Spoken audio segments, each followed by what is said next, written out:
Hello and welcome to Access Chat.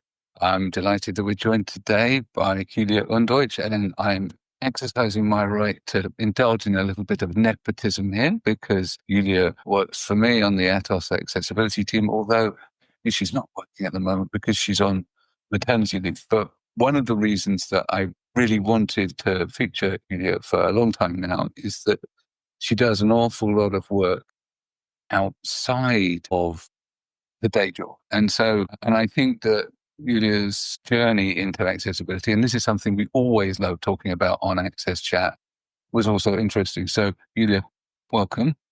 Can you tell us a little bit about yourself and your interesting journey? Because you started as a linguist and then took up a different language, i.e. JavaScript. So, yeah, please tell us all about yourself. Thank you for welcoming me so nicely. Hello, my name is Julia. I'm based in Austria, Vienna, and I'm currently working at Atos as an accessibility specialist for web development and UX design. And as Neil mentioned, I had a complete different journey before that because I was studying musicology and Japanese studies while working as a poker dealer in a casino. I started to learn how to code. And I would say how I came to the topic of accessibility was that when I started to learn how to code and go to Stack Overflow, for example, to learn about different issues and how to overcome them while developing applications, I always realized that the answers were like, yeah, you can code it like this, but if you want to make it accessible, you can also code it like this. And I thought, why are there two different parts? Why would I choose one or the other? And for me, it didn't make sense to choose the other one. You always choose the accessible one, because this was also a very clean code and good code quality. So it's about so much more only than accessibility in general, but also for good code quality and to become a very good developer. This was my priority to write the best code out there, which is by default accessible. Excellent. And yeah, so I've always liked finding people to work with that have unconventional backgrounds. So yours was definitely unconventional background, and I like that enthusiasm. And I know Deborah's got a question, and then maybe we'll go into your extracurricular activities afterwards. Yes, because recently on air, we have interviewed people, as Neil's saying, with these interesting backgrounds. And Neil was telling me before you came on air, he was telling me that you sort of traded learning Japanese to learning JavaScript. And I just it's funny to say that, but actually on the episode we were recording yesterday with a different woman, some of this stuff came up too. And just the using the languages because that they are languages, but I think a lot of people don't think about it from that because I sometimes feel like just my words, a dumb American because I only speak one language, English, barely speak that one. But at the same time, but I did learn a language, programming language, and I coded for 6 years.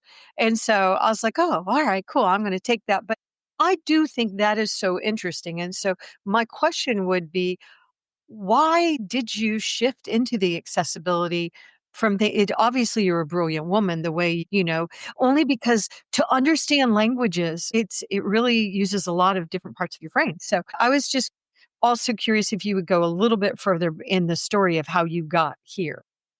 True. Yeah, totally. Actually, I really love to learn. I'm kind of bored if I cannot learn something new, and I think languages are really interesting.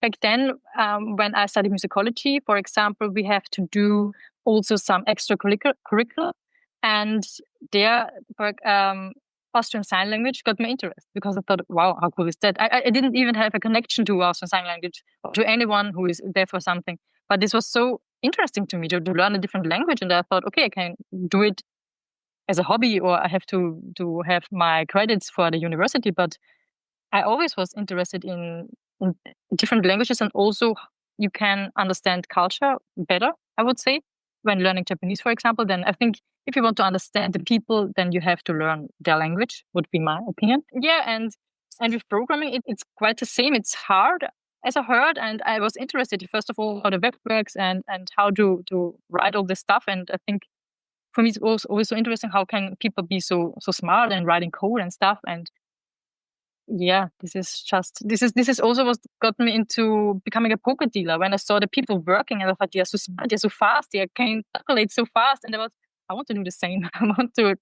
learn it, and then it was also the reason why I started to do a course, and then I was a poker dealer from one day to another.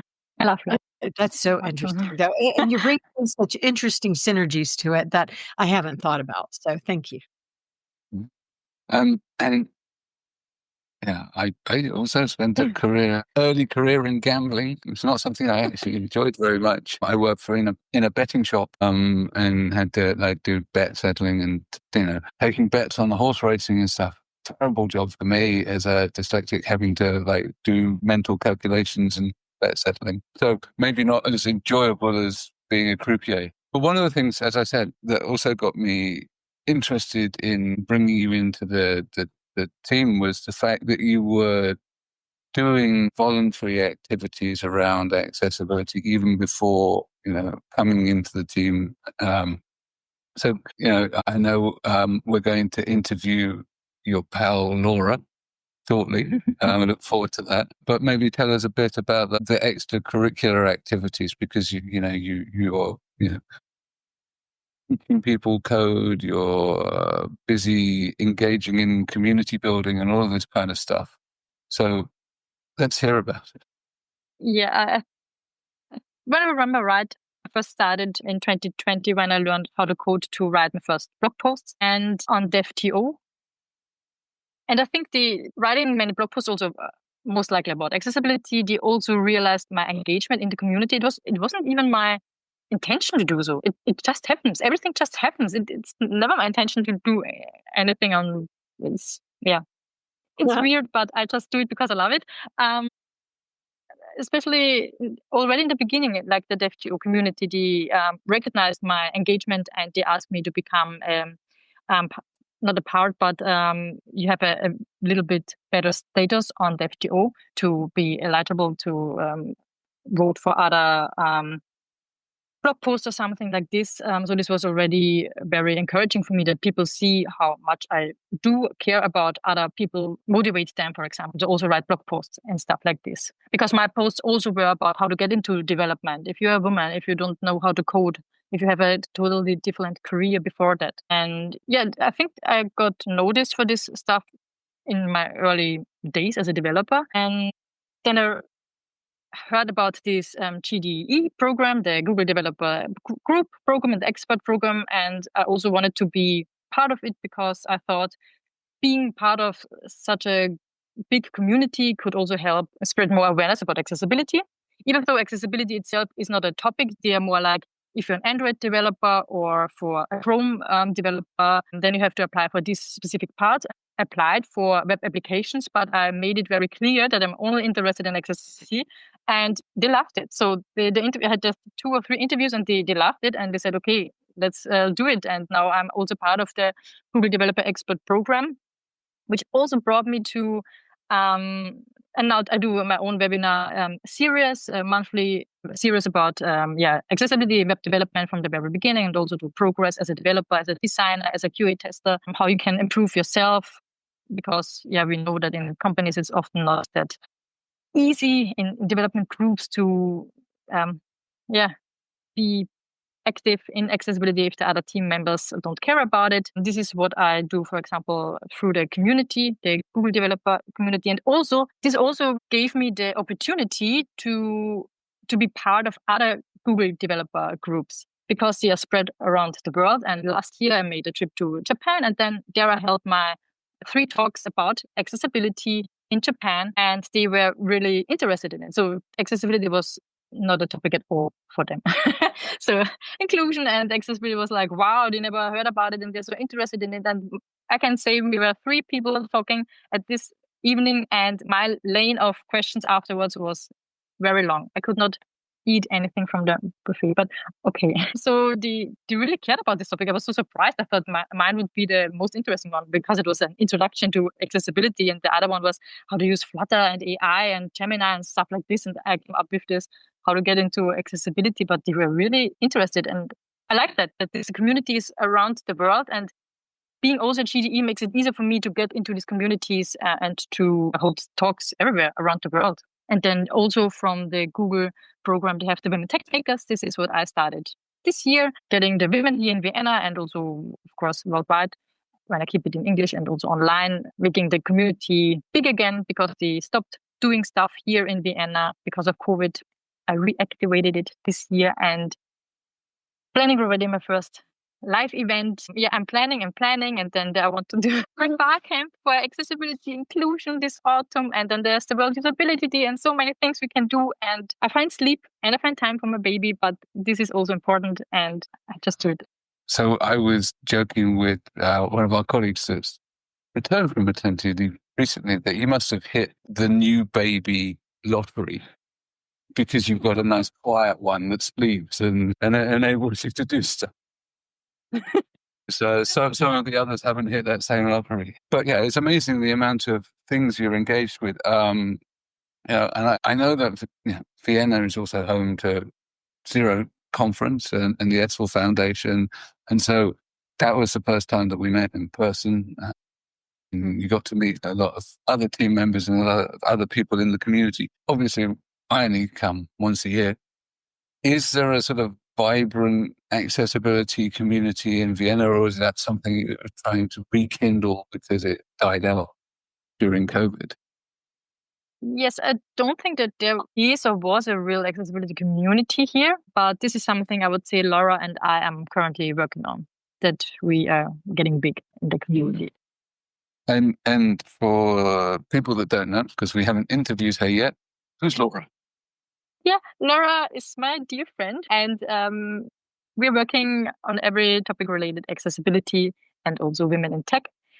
She also studied Japanese studies with me, but we did not really connect there. But afterwards, I think it was over LinkedIn when she realized that I do something about accessibility, and she started also doing UX design and caring about accessibility. And then we connected over LinkedIn, and this is how we became partners in crime and talking every day, improving every day. And it's a very good combination. I think it's good that we are only two, because the more people in a group, maybe it's not that good. And we are very similar. So we work hard. There's no time. You cannot text me after 12 a.m., p.m. or something like this. We can text each other anytime and always encourage each other, motivate each other. And since she's more on hardware and UX research, mostly for the blind, and I do the web development part, this is a very good combination, I think, and also very interesting for conferences. So we did already talks together because, we can combine these two things. So good. Yes. So we all need partners in crime, don't we, Deborah? Yes. And what is Laura's last name? Misiak. I look to interviewing her. And I understand having friends like that, as Neil said, Neil and I have been friends for so many years, and you need people that you support, what you want to do. But I also do want to say, as you talked about all of those activities, and I think that's your soul talking to you. Sometimes it gets in you and you can't stop it. And that's what I've experienced in my career. And I know Neil probably the same way. Yeah, people might not always pay me for the work I do, but I really believe in the work. I believe that we really need to keep bringing us all together like you're doing. So Yeah. I really appreciate the efforts you and Laura are making to do that too. We all have our part to play. That's true. And I think once you've got the bug, it's very difficult to get it out of your system. It's great when we have the enthusiasm that you encountered in Japan. But as you know, sometimes day to day, you can encounter quite a bit of resistance, and it can be a bit of a grind. And so, there'll come times when people are really tired and think, do I really want to do this again?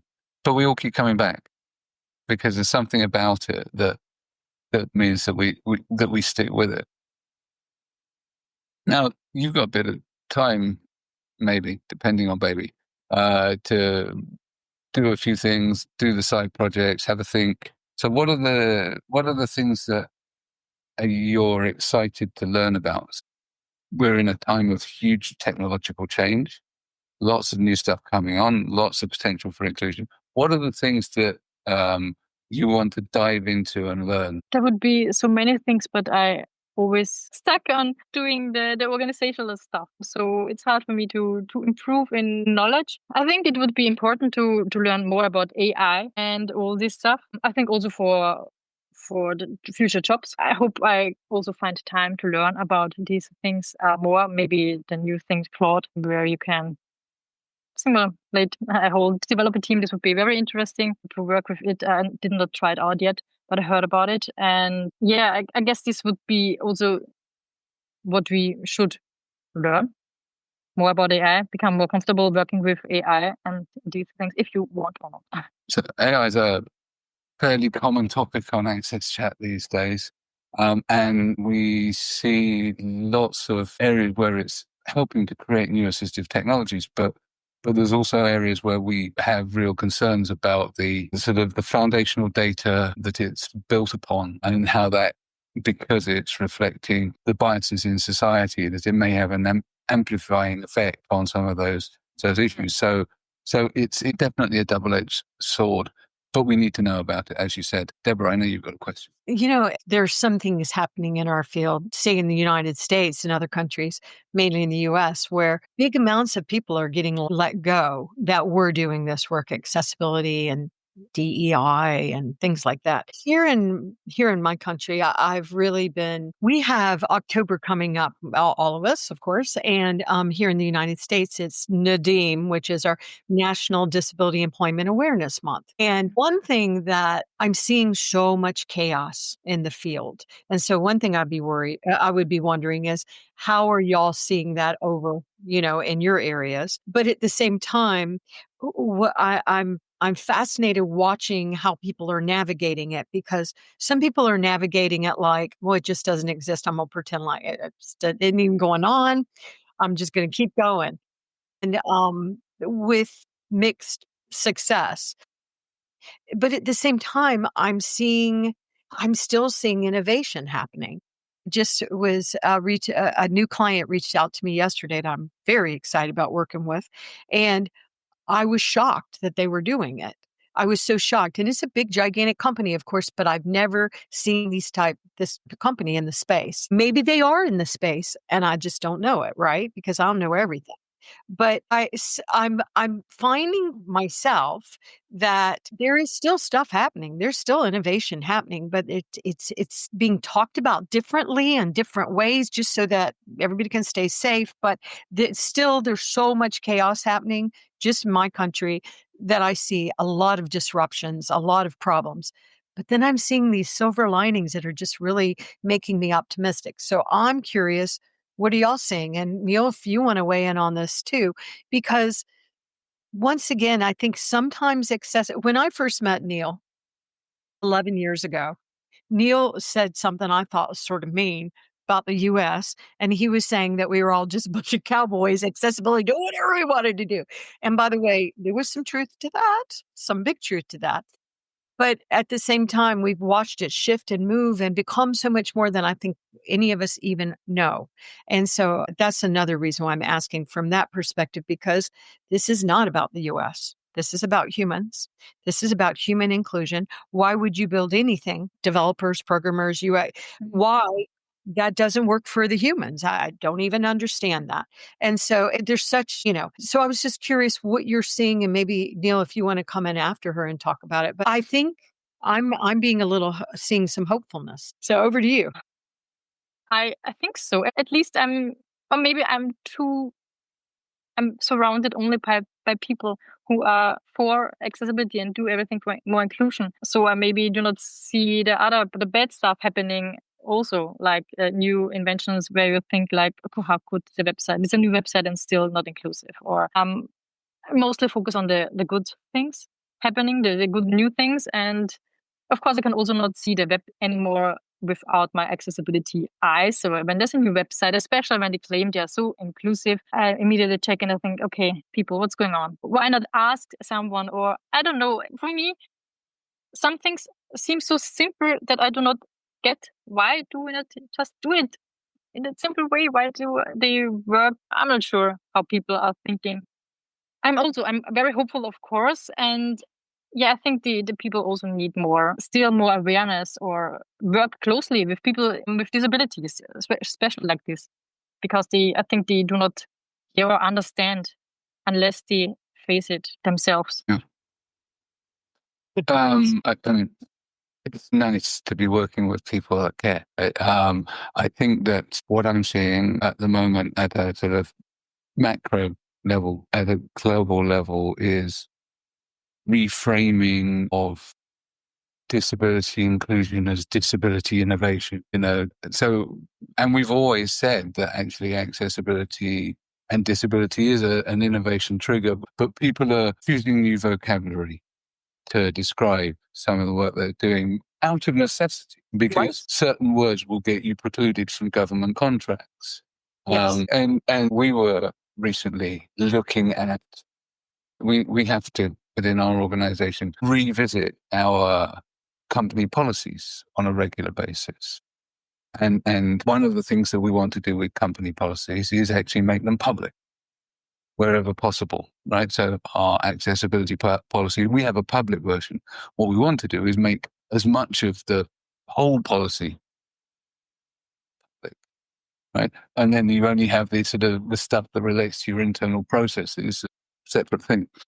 And the dilemma that we have and that we face now is that in certain countries, if you put certain words into those policies that are essentially the bylaws of your company, that you may be potentially damaging your business, even though you believe that it's good for business as a whole, that you may be precluded from doing business. So, one of those words is inclusion, right? And so we went in some ways. So we ended up sort of splitting things. So non-discrimination is one thing. So it's disability non-discrimination and disability-led innovation. So we then had to, we had to think about how do we address those topics, but in ways that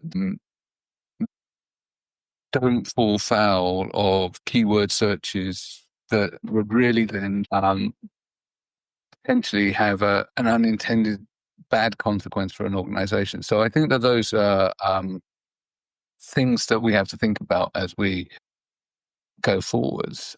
On the other hand, we are also finding new ways to embed it into parts of the business, because we're having to do that and we're not standalone. So I know, Julia, you wanted to cover a little bit about your back history and inclusive as well, which I think is really good. What I realized when I started in 2020 to get more into accessibility, at that time seemed for me something new, or something I get into now, which I never thought about it before. That inclusion, that I already experiencing stuff about inclusion way back then in my previous jobs, which I back then did not realize this is something about inclusion. This came later on when I started working more in the field, actually. And this was, for example, that when starting at the casino, I was still talking in my dialect, so like a very hard Austrian dialect. But the casino is a place where many people from all around the world are coming, and most of them do not speak German that well, if they speak German at all. But people, when you are learning German, of course you learn the standard, the book phrases German, and so it's of course not easy for them to understand the dialect. And this was the first time I realized, because I had to repeat myself over and over again, that this is a problem. Actually, this is something very big problem that it's annoying for both of us to repeat myself. And the easiest way is that I start speaking in written language, in a plain. I'm not sure how it is called in in English, but of course not the dialect, but the normal German. And this was the first time I really worked hard on myself to speak this very good German for the others to understand. And I was also happy. It was not for me something, okay, why should I change? It was something, of course, I change, because I'm one single person and there's so many people who need me to speak good German to better understand. And this was, later on, I just realized what I did to be more inclusive and to make it better for everyone. And also some, I would not say funny, but very interesting things happened at the poker table. For example, there was one person who had both arms were prosthesis. Prosthesis or something. And all the poker tables are the same. and he was playing already for hours. But on big events, we also had this feature table, which was live streamed. So the table was bigger and the cameras were put everywhere. And I was dealing on this table and I was shuffling and pitching my cards. And suddenly the person, which I know already for hours, said, "Hey, dealer, I cannot reach my cards." And I was like, "Oh, what's happening?" "Yeah, I cannot reach my cards because of the prosthesis and the table was higher. You could not bend it that wide." And it was a very weird moment for me because I never thought about it because it had worked until then. And I was like, okay, what should I do now? And then I thought very much about rules, because do you now say to the player, okay, you cannot play poker anymore? I mean, there are rules, and then there are people who cannot. What should he do? He was already playing for hours, and yeah, I thought a lot about rulings, and if this is the rule, comes the rules first or the person first. And also one time I had someone who was deaf and using sign language, but there's no, and sign language is a language, and you can only speak English on the table. It's only English allowed. What do you do then? Say, hey, you can't speak sign language? This was, there were many interesting stuff happening, which I did not give that much thought back then, but today I really think often about these times when this stuff happening, and I would be interested what comes first, the rule or the person, or Right. And it probably depends on the rule. But what did you? I'm very curious. How did you solve those two problems? Because those are such great examples.